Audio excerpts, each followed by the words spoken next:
Hello, everyone. This is Dr. Mike Chu, a physical therapist. Hey, today we're going to be talking about how to transition from clinician to educator with Dr. Felicia Ingram. We'll be back in a few seconds, okay? HelloNote is a truly therapist-friendly practice management solution with integrated EMR that will enhance workflow, efficiency, and patient care. HelloNote reduces error and allows you to spend more time with your patients. It comes integrated with billing. Claims are generated once a note is completed. You can bill with one click and a patient portal, which streamlines the patient intake process. Beautifully engineered and cloud-based for easy accessibility, the software works on all platforms. You can access patient records from anywhere. We also offer 24/7 support. HelloNote is the practice management solution that you're looking for. Hello, my Facebook friends, YouTube friends, podcast people. And if you're watching live, comment live. Watching on a replay, comment replay. Today we got a special guest, but before I keep on going and introduce her, check out hellnote.com. It's our documentation system that we use in our private practice. We got, brick and mortar, home visits, assisted living that you go to, retirement home, whatever. You can use hellnote.com for your private practice, okay?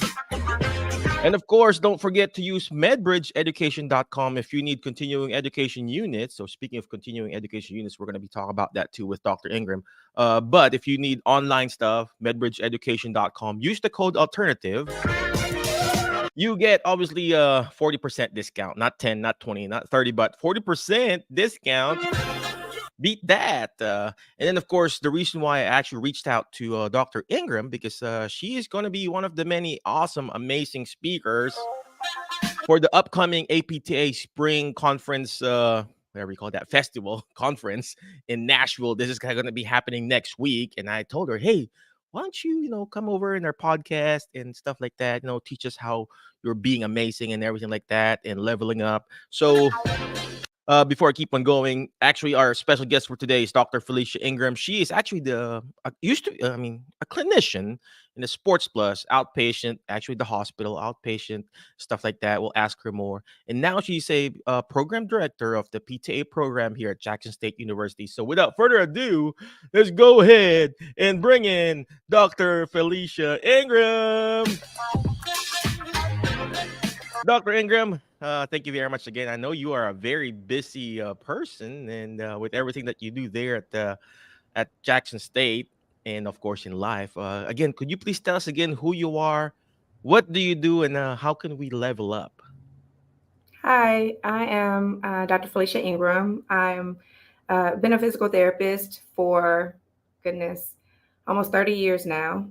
I've worked for West Tennessee Healthcare for most of that time. Just recently in 2022 transitioned over to becoming program director here at Jackson State Community College for the PTA program. I've worked in various settings, just about I would say every clinical setting that we have in our profession. I have definitely tapped into it. So it really helped to prepare me to take on this new endeavor as I try to prepare our future clinicians to go out and to impact the healthcare system overall.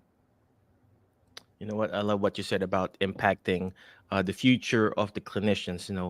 I also accept students for doctor of physical therapy students from University of St. Augustine in Graceland. And for some reason, I really step up my game when I have students, coming into our clinic. Is if for some reason I'm like, oh, I need to step up. I need to do more. I need to do better because I Mhm. have students looking at me, just like my kids, and when I'm, doing stuff at home and then my kids are watching me, I'm like, my tendency is to do better. And I'm assuming this is what Dr. Ingram is doing too. And Dr. Ingram, could you please tell us, you mentioned 30 years of practicing as a therapist, and then all of a sudden you transition to a clinician, to an educator.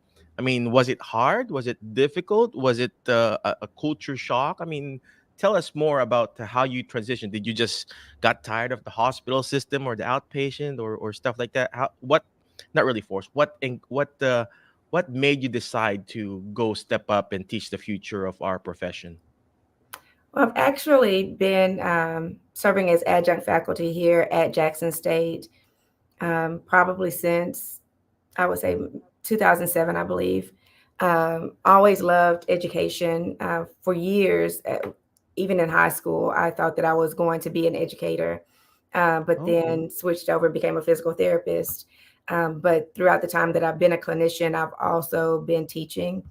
I have been an international teacher for of manual lymphatic drainage. I started that in 2012, traveling around the country and different parts of Canada, primarily. Ventured over into Austria a little bit, teaching manual lymphatic drainage for years. And so teaching has always been something else that I've been doing in addition to being a clinician. So I've always had a passion for it. And Dr. Jane David, who is the program director here at Jackson State Community College, Mhm. had decided to retire and start enjoying family and branching off and doing something different, and reached out to me and talked to me about this opportunity. And I just said, well, I think it's something that I would enjoy doing because I love education. I love learning. I am a lifelong learner, and this is just another way for me to give back to the profession that I love. Oh wow! Oh wow! There are three things that Dr. Ingram mentioned there, ladies and gentlemen. First is the love and passion for teaching, and she's been doing it for a while. I didn't know that, Dr. Ingram, that you've been teaching and traveling for.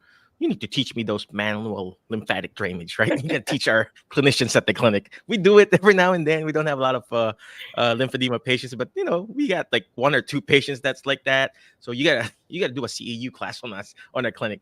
But she mentioned about the lifelong learning, ladies and gentlemen. It's very important that you do that. There's a reason why us therapists, that we have the CEU requirements by the state. It's a continuous process. When you graduate, you don't stop learning. The only time you stop learning is when you obviously die. The goal is to keep learning. And of course, aside from learning, is you're applying it. And this is what Dr. Ingram is doing. And I see her all the time. I've been attending their what do you call this meetings at Jackson State, and they're applying it, and they're actually even not forcing, asking their own students to teach. Imagine that. Most of the time it's the teacher who's talking, but when I go there, it's the students who are actually teaching. They're applying it to themselves, so it's very important.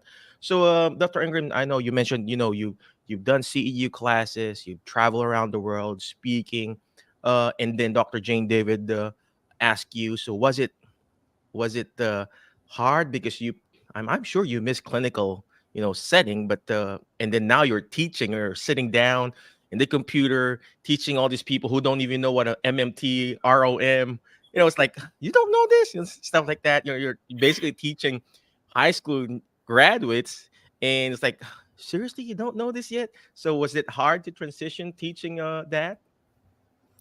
It definitely was hard, because, as you know, from over 20 years ago, even the terminology evolves.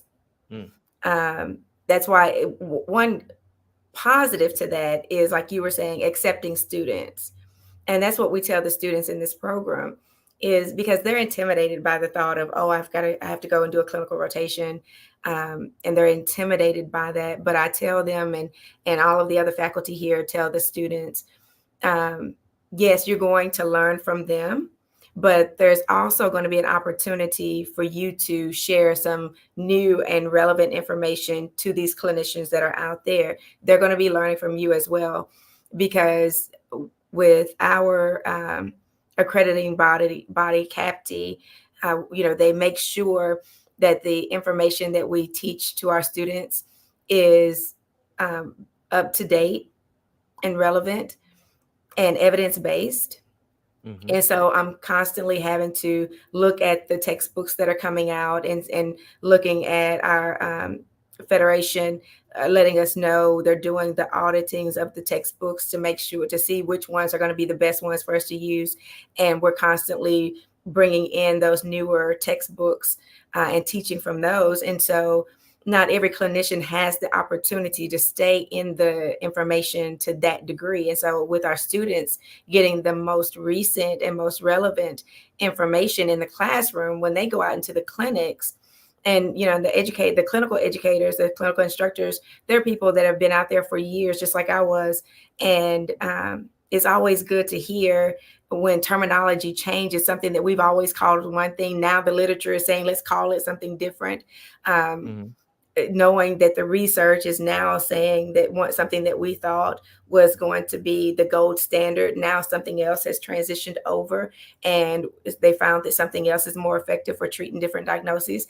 And our students are able to take that information out into the clinical setting. And one of the things that we require of them is that they do in-services at the clinical sites where they go. And so they're able to give in-services to those clinicians. And so, yes, they're the students, but to some degree, to a small degree, they also get a chance to see what it feels like to share knowledge as well. The same thing that we as educators will do. Mm. So it was interesting transitioning over into this realm, because I know you can probably relate to it too. The longer we're out, the more we sort of deviate a little bit from the textbook way Mhm. to what we found that works. And we start tweaking it and personalizing different approaches and things. And and the textbook gives you this cookie cutter recipe of how to do things, but being in the clinic, you find more efficient and effective ways to get around to it, to cut through the muddy waters and get straight to the meat of it.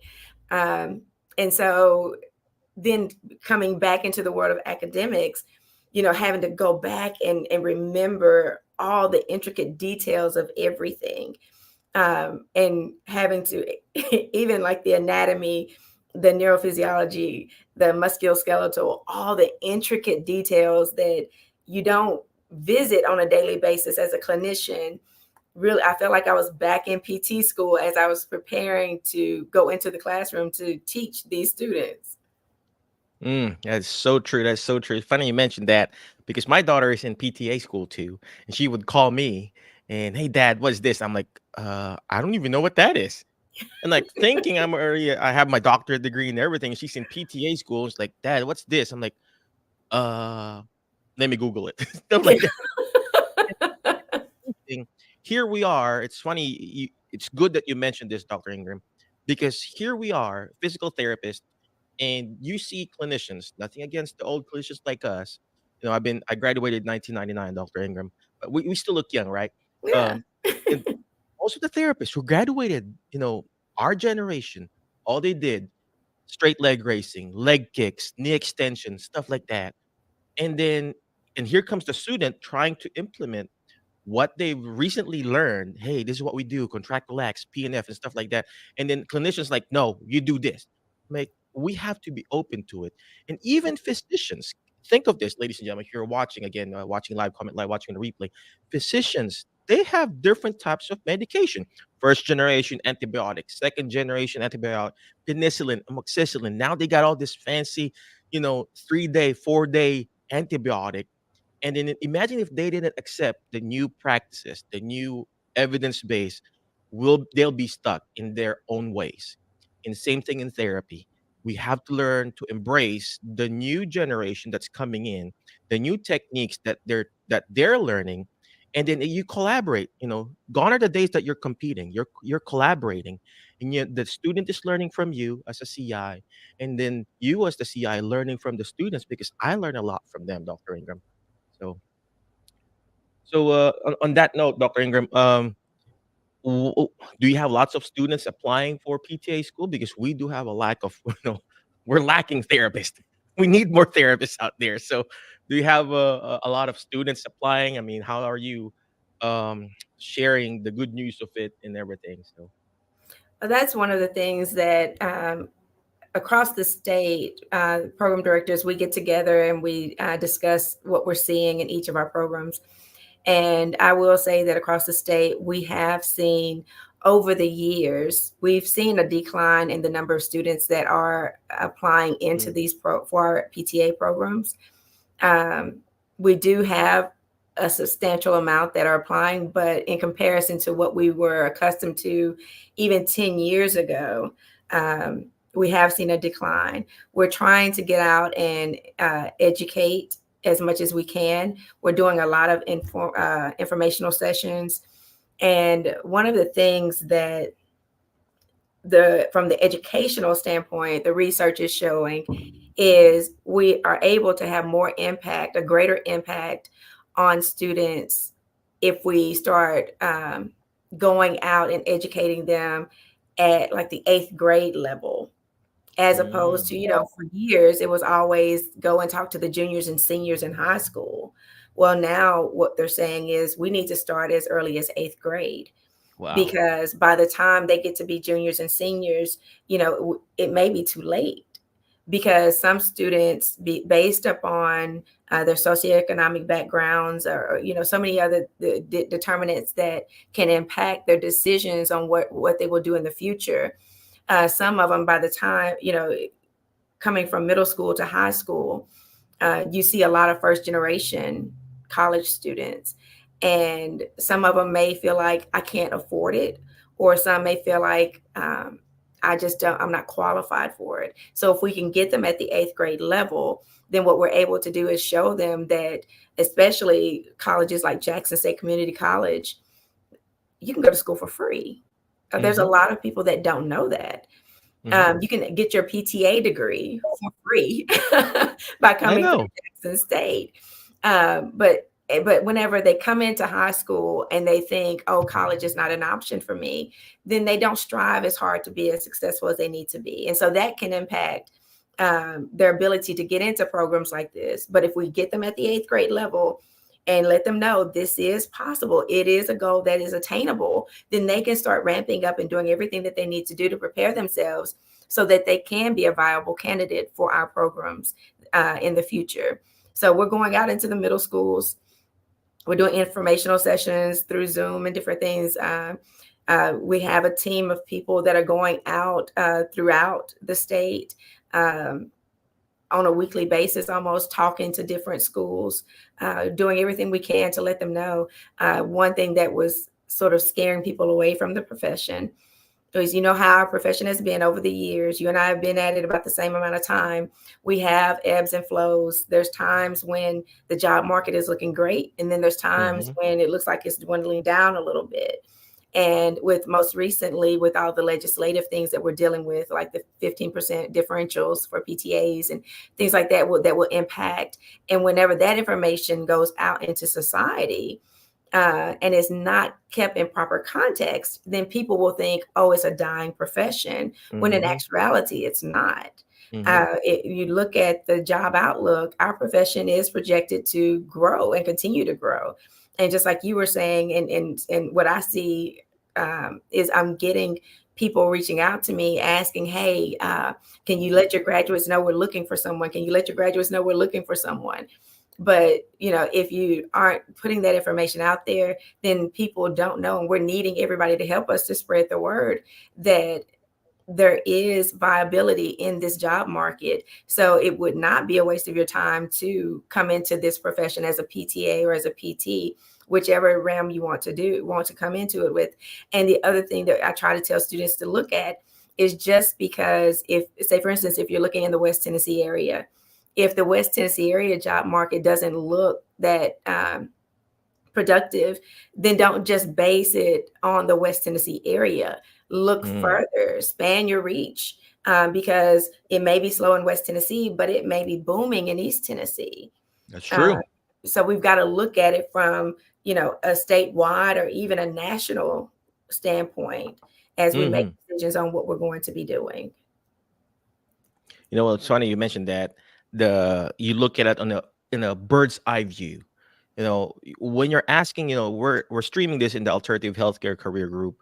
We do have, like, I think around 50,000 members in this group that's are looking for alternative career. But most of them, they would say, hey, I can't find a job. But of course, let's just say I live in Martin. You will never find a job here in Martin, Tennessee. So you will have to venture out. I came from the Philippines, and obviously the job market there is, it's bad. So I had to get out of the country. And what happened is that I had to get out of the country, went to the United States. Did I go to New York? No. Yes, I went there. Did I go to a big city and let's just say Nashville. No, I went to Martin specifically because there was one company that is needing me here. So I went here. But if you're going to ask, hey, is there a lot of opportunities in Martin? No, not a lot. So you will have to have a bird's eye view. And this is where the school comes in. They have the bird's eye view. And sometimes we look at in a small view, in a picture, just like what we're doing right now.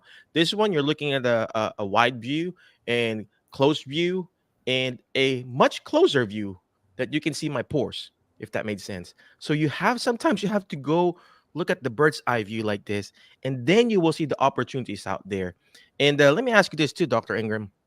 So aside from the settings, I know you talk about this a lot in school. What are the different settings that a PTA can really do? I know we all know nursing home, you all know outpatient. What else are the other settings that a PTA or a PT can do?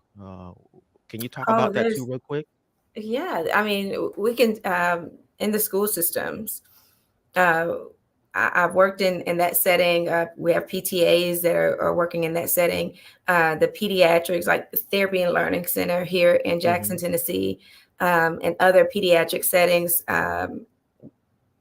throughout the West Tennessee area, throughout the Tennessee area. So you have pediatrics, you have, like you said, the nursing home, the skilled nursing facilities, the inpatient rehab facilities, hospitals. Traveling is another lucrative area that PTs and PTAs can go into, preferably after you've gotten a little bit of time under your belt before you start traveling. Hmm. Home health agencies, same thing. Hopefully, you'll spend some time because with traveling and home health, it require to me. It seems like it would be better. You would have a better experience if you have a little bit more clinical knowledge You're under by your belt yourself. before you go into those into Yeah, you're by those. yourself. No nurse to Yeah, you're call, by no doctors to yourself. call. It's just you, right? But there's just a vast array of different settings that you can go into. One of the other areas that I worked in before coming into working at Jackson State was oncology setting. Uh, Mm, you know, the cancer centers. Those are areas that PTs and PTAs can go into. The industry. There are some mhm, industries because they're trying to decrease the amount of money that they're spending on work comp cases. They're bringing PTs and PTAs into their industries in order for us to hope more so from a preventative standpoint. mm. But even if something does happen on site, having someone in our profession there that is from a physical therapist standpoint, having someone that can be that first point of entry to be, because as doctors of physical therapy, we're able to assess situations and determine, is this something that is within our scope that we can treat? If it is, we treat it and they get better and they go back to work. If it's something beyond our scope, if it's a fracture or something that requires some further diagnostics, then we're trained to be able to analyze that and to be able to diagnose that and refer them out quickly. But what we'll see a lot of times is we end up being a great resource for helping to cut down healthcare expenditures because, with the way that it was formatted, 10, 20 years ago, you had to go to your primary care physician. That person had to refer you to a specialist. Once you saw the specialist, then that person turns around and says, okay, try physical therapy. Well, by that time, how much money have you spent on doctor's visits and things like that and diagnostics?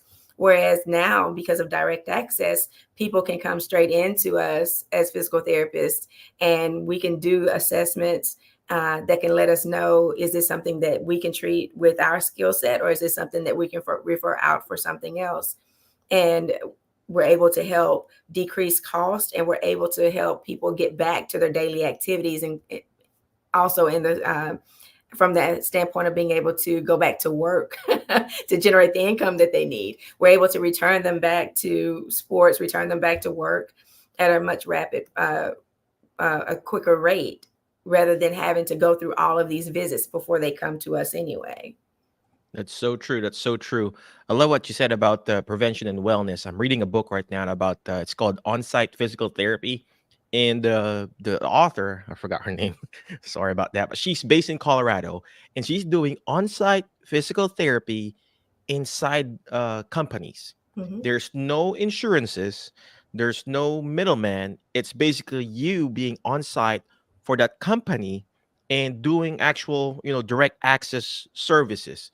And of course, you can either work for a certain company or you directly contract yourself. And it's basically ergonomics.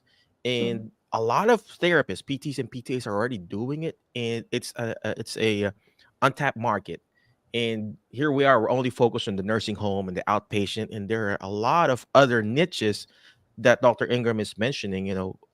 There's people who are doing lymphedema specialty, just plain doing that. Pelvic floor therapy. Mhm. What else did you mention? There's a lot of niches. I mean, of course, in our clinics, geriatrics, we just treat seniors. That's it. When we probably have one 15, 16-year-old because her parents really wanted us, stuff like that. But we just mainly focus on seniors and balance program. And there's a lot of niches there. There's so much opportunities and potential for our profession, ladies and gentlemen, that it's not doom and gloom. The population is getting older, and they still need us. All right, whether it's via the insurance or Medicare or cash payment or whatever kind of a payment source, they still need us. The question is, are you willing to step up and continue to do this in serving the people, what we were called? Because many are called, but few are chosen. And if you're here right now, you are one of the few chosen one that will take care of this population. Dr. Ingram, I know you're very busy. Any last parting wisdom for our people out there? How they can reach out to you and talk to you and stuff like that. When can we find you? And what is the topic that you're going to be talking about next week on the APTA Spring Conference? Yeah, we're having our spring conference, APTA Tennessee. It's going to be at Belmont University on March 22nd, the 23rd. You can register for that conference on the website, tptatn.org. But I'll be doing a presentation on strengthening the therapeutic alliance between provider and the patient, which is a focus on patient factors. Um, what the committee that I serve is the Diversity, Equity, and Inclusion Committee, is one of the committees that I'm on with APTA Tennessee. And what we're wanting to do is offer this continuing ed course, um, putting an emphasis on trying to create a strong therapeutic alliance between a provider and a patient, understanding that it is one of the most important factors in the success of our treatment. And when we talk about therapeutic alliance, what we're talking about is you're taking that clinician and you're taking that patient and you're doing what insurance companies have been begging for us to do for years, doing a collaborative goal setting. Because the best way to get your patients to buy into therapy is to let them have some input on the goals that you're establishing for them. Find out what it is that they want. Why do they want to come? What are they wanting to accomplish? So collaborative goal setting, shared decision making, so that, we're not, even though we may know what's the best thing to do in that treatment session or how we want it done. If you look from therapist to therapist, you'll find, just using an old cliche, there's more than one way to skin a cat. Just understanding that we all have our own ways of doing things. And it's not to say that your way is better than my way. It's just a different way. But the question is, how are we all going to come to the same conclusion? That's the ultimate thing, is reaching that goal and allowing the patient to be able to say, I'd like to start on the bike today, or I don't feel like doing that today. And sitting down, having a discussion to find out what is it going to take to get them to buy into it. Because if we can start doing that, then what we may start seeing is that no-show cancellation rate may start decreasing in those clinics. And then just a therapeutic relationship. One of the things that we're looking at from that standpoint is patient factors that can impact our therapeutic alliance, like their cultural backgrounds, socioeconomic statuses, mental health history, trauma history. What are their expectations for therapy? Those are just some of the things that we'll be talking about during that continuing education session. But there's a great lineup of speakers.